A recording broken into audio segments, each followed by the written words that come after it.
Have you ever wondered what it would be like to be born human, but not of human shape?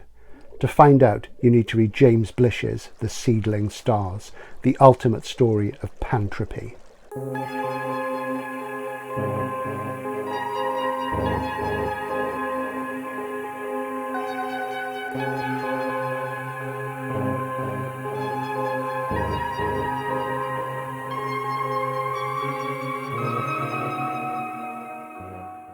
Welcome to Outlaw Bookseller with me, Stephen Andrews, writer, bookseller, collector, author of 100 must-read science fiction novels, that sort of thing. And today I want to talk about James Blish, as you can see.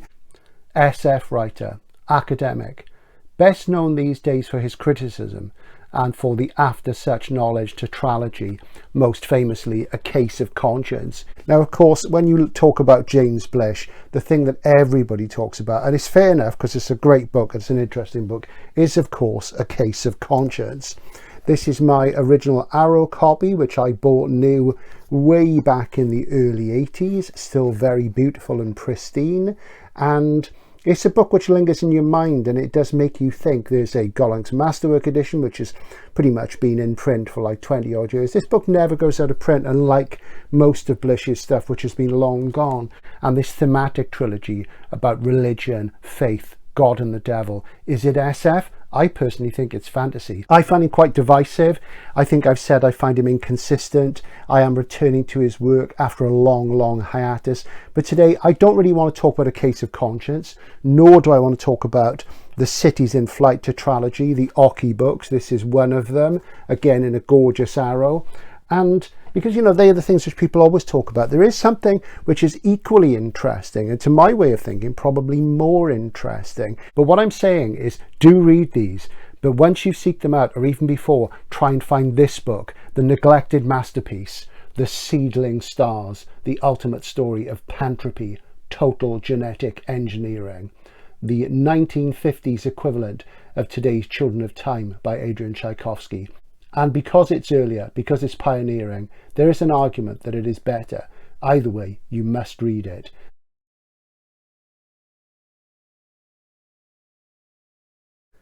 This book has been out of print forever. I don't think it's ever been in print in my time in bookselling, which is 40 years. I think the 70s was the last time it was available in the UK. And there are 3 novellas in here with linking material, so it's a fix-up in the classic magazine manner. These stories were published in the 50s. I think they were copyrighted collectively around 57, and then Faber did a hardcover of this a decade later in 67.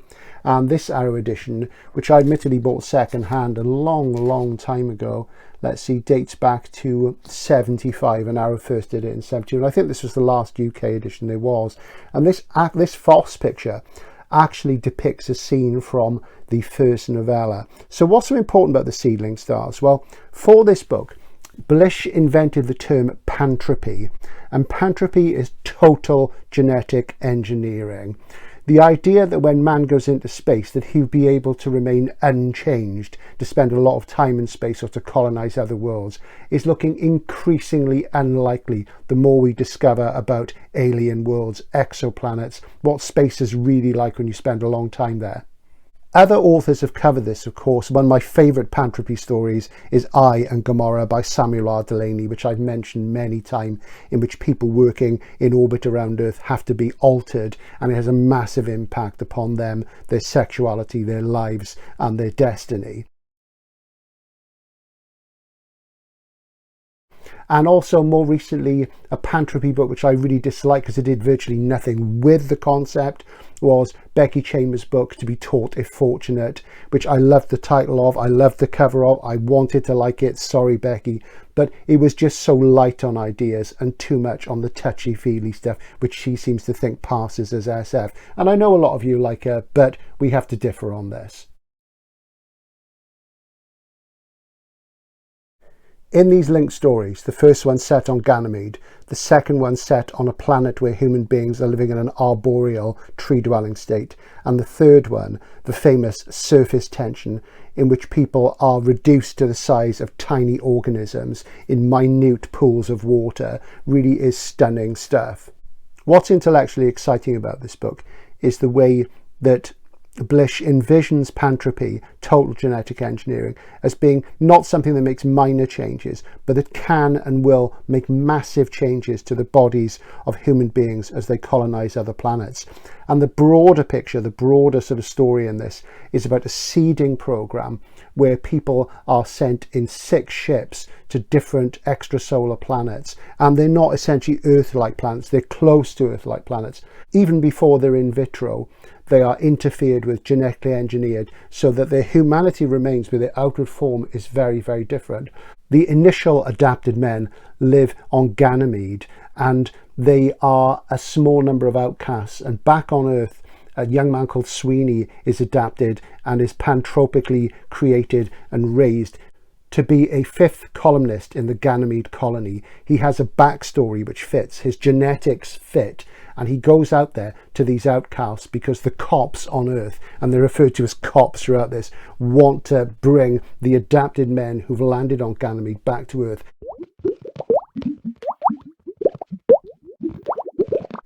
It's a wonderfully evoked story with lots of hard science, lots of looking at what the conditions on Ganymede would be like based on the knowledge at that time in the late 50s. And Blish doesn't hold back on this, and his prose is muscular and direct. And yet there is great characterization as well. Sweeney eventually discovers the truth behind why he's been sent to Ganymede, the truth on Ganymede, and the truth for the future of the seeding mission. And even though that's my favourite part of the book, it's not the part which I liked the most first time around. On a second reading recently, it's come to be my favourite part because it does that wonderful mixture of hard SF and good quality literate writing that is so uncommon. It really blew me away. And then the seeding programme really begins. The second story in the book, The Thing in the Attic, shows humans reduced to an arboreal species living in trees as our primate forebears did before they come down, and they eventually have contact with ordinary non-adapted men. I'm going to say no more about that, but it's a classic sort of SF milieu that you see in Generation Starship stories, that you see in things like On by Adam Roberts,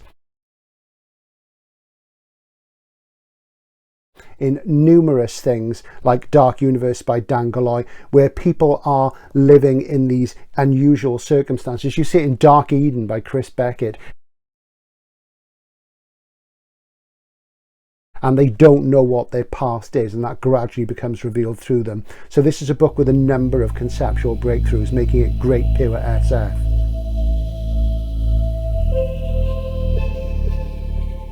The third and final tale in this book, which is Surface Tension, which is the one which initially did the most for me, and it's the one which is most celebrated, most famous, and most enjoyed by old school SF fans, sees human beings reduced to the size of tiny organisms.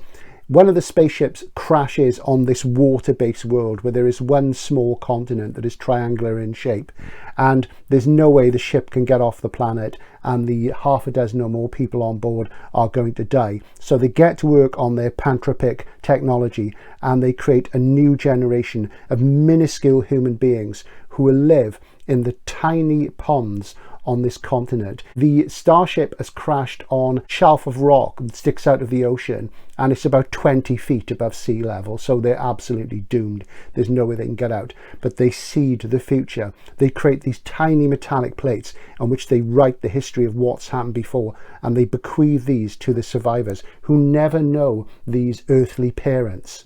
In some ways, as a story, it's very hard to believe because you can't imagine human beings shrunk down to the size, of just above microbes, barely visible to the naked eye. And they are really, really tiny. And it's good if you have some knowledge of biology because they are born and live in this aquatic milieu. They breathe water and they're up against other minuscule creatures which, unlike them, are invertebrate. And yet they talk, they have a culture, they have a language.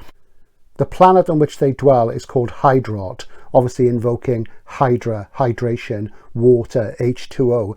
And the narrative follows one young man, Lavon, and we see him at the beginning coming out of a winter hibernation in a kind of shell, and he warms up, and he wants to know where he comes from and what the secrets of his world are.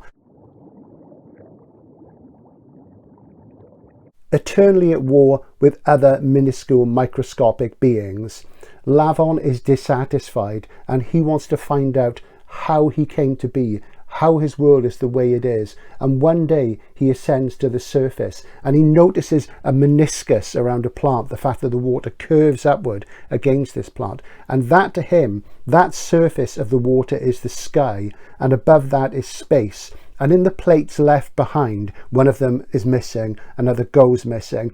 There is talk of other worlds, there is talk of the stars, and Lavon wants to know what the stars are. So he begins an engineering project to build a ship that will take him above the sky into the other world.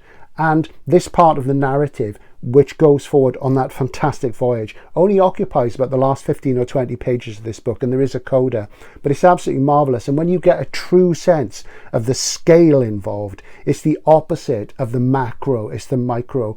It's just a wonderful, wonderful sense of wonder kicks in. And even though now I'm older and I appreciate more the initial setting on Ganymede, it is surface tension, the third story in this, which tends to really grab the imagination of the reader on the first time. So if you enjoy Children of Men, you like all the spider stuff, you would really love this. And this remains a great hard SF novel. And for me, my favourite Blish book. Is it better than Case of Conscience? Case of Conscience is a full-blown novel, and there is a reference in here to Lithia, which I don't think I noticed the first time. So arguably, it is part of the same universe as the After Such Knowledge tetralogy. So try and pick this up and read it, because it's a great, great book. My favourite Blish, and Surface Tension alone has to be read for the pure joy of the sublime and the sense of wonder, which the writers of the Golden Age in the 1950s were so good at.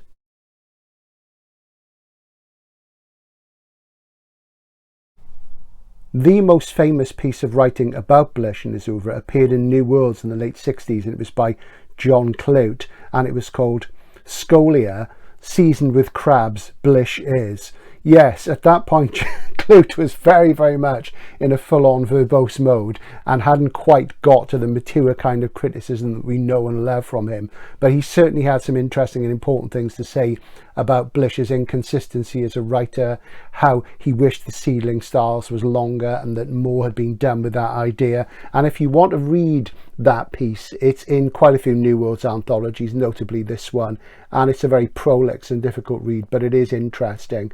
It's a piece that shows frustration with this inconsistency, the inconsistency which comes from being a commercial writer and making a living that way in the days when the magazines were about to collapse and paperbacks were about to rise. So you can't blame Blish, really.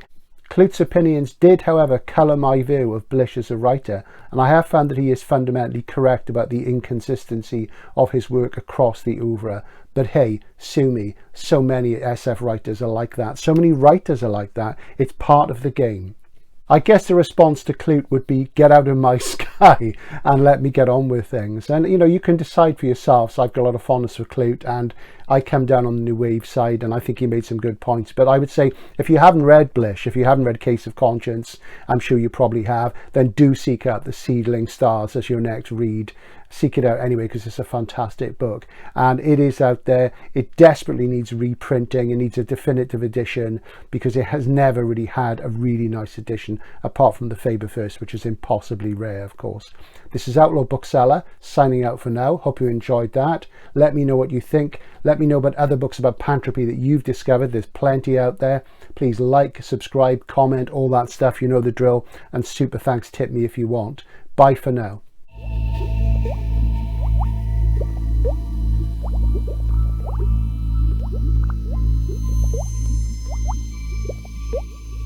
Scolia, seasoned with crabs, Blish is.